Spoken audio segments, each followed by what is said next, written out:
I'm going to be talking a little bit about our tenant satisfaction measures, the TSMs, what we've done so far, some high-level scores, and then I'm going to go into some regulation fun for you all. So, again, another synergy here with Sanctuary. We've used a company called IFF Research to do our baseline survey of the TSMs, and that was in February and March this year. What we did is we wanted to get a bit of an understanding of where our scores initially kind of saw us as an organization, and from there we created a bit of an action plan. And that was implemented in April and June this financial year based on those themes, based on what came out as far as kind of results from those 488 responses. And I put up there that we did the 70% over the telephone and 30% online. We've since changed that on feedback that we got, and we were doing more over the telephone because that gave our residents an opportunity to have a bit more of a conversation, understand the questions, and get a bit more detail. So in that middle box there, I just put some high-level results of our baseline survey. So the Northeast region was our most satisfied. Responsive repairs, so that's generally with Fordham, were the highest satisfaction score, and our independent living residents were more satisfied than our residents in either general let, leasehold, or shared ownership. So what we're doing currently, we have just finished our quarter two collecting data. Geez, let's get that out. And those results will be going to our JJH assurance panel in December. So as part of the regulation that we have to submit a certain percentage of responses, and we've collected 189 that we will be submitting to the regulator so far. Quarter three surveys are starting now, and those will be carried out over the next few months. So you may all get a survey if you haven't already had one. And again, really what was shown from that baseline survey were the themes that came out around communication, around our responsive repairs, around visibility and schemes, as well as our estates and grounds maintenance contract.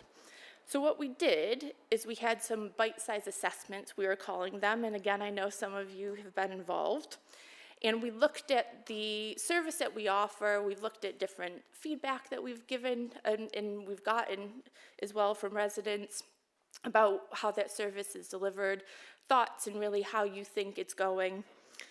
So for the first bite-sized assessment was around community housing officer visibility and schemes, and a few actions that came out of that was having comment box in schemes, and that's something that we collate the information on, review that, and implement, or at least feedback if we can.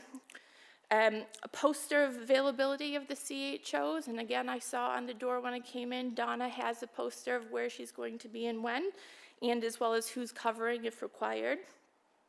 And then we've recently just done a grounds maintenance bite-sized assessment, and some of the results coming out of there, some actions that we'll be looking at to deliver over the next few months, is having joint walkabouts with residents and colleagues, as well as a review of the inspection form with updates being given at scheme meetings.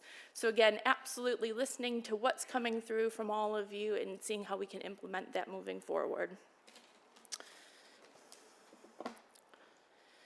Right, so again, just some high-level results here. This was from our baseline, so these figures are actually from the end of May.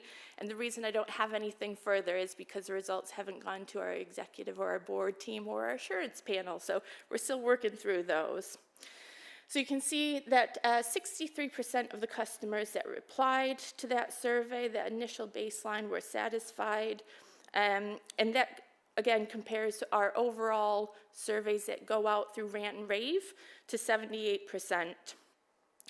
From the TSM survey, there was 74% of customers satisfied with repairs, and that is more or less in line with what our Rant and Rave surveys are telling us. So I won't go through all of them, but again, you can see that there's some great feedback there, but there's absolutely always room for improvement and a lot that we want to take on board and move forward. Again, just to kind of highlight what we've done with all the feedback is we created a bit of an action plan with Lauren and my teams in our homes and services areas, with our leads, looking at ways to improve, what we can do as far as quick wins, and what might take a bit longer, but still we think is really important. Big focus for us is really the tangible outcomes. So like I mentioned before, updating the posters, understanding specification of contracts, and being able to communicate that well to all of you. On to consumer regulation. Right. I thought this was important to share because this is a hot topic in the sector. Frank, you might not be too interested. It's not figures, but it is regulation, but I'll take any questions you have at the end anyways. So this is the proposed updates as far as the consumer regulation standards. There are 4 standards there, and there's a lot of detail, but I'll just quickly run through those for you. So the first standard is the safety and quality standard. So that's around good quality homes, effective landlord services. That's very much about the health and safety aspect with compliance, for example, fire safety works, as well as linking in with the wider neighborhood, which comes on a little bit later. There's the transparency, influence, and accountability standard. So that is all about being open and honest, fair and transparent with all of you and the services we deliver, making sure your voices are heard, and again, we can feedback what we've done and how we're going to deliver those services. The third one is the neighborhood and community standard. So that's about making sure you live in well-maintained neighborhoods. For us as a landlord, working with local businesses, local authorities, police, for example, making sure, we have a policy around domestic abuse, antisocial behavior. We are communicating what we do, how you can report those aspects, for example, and make sure that you're safe and well in your home. And then the final standard is the tenancy standard. So that is all about managing your tenancy with us. A lot around mutual exchanges, making sure the communication, again, is clear. Should you have any questions around your tenancy, you know what to do and who to approach.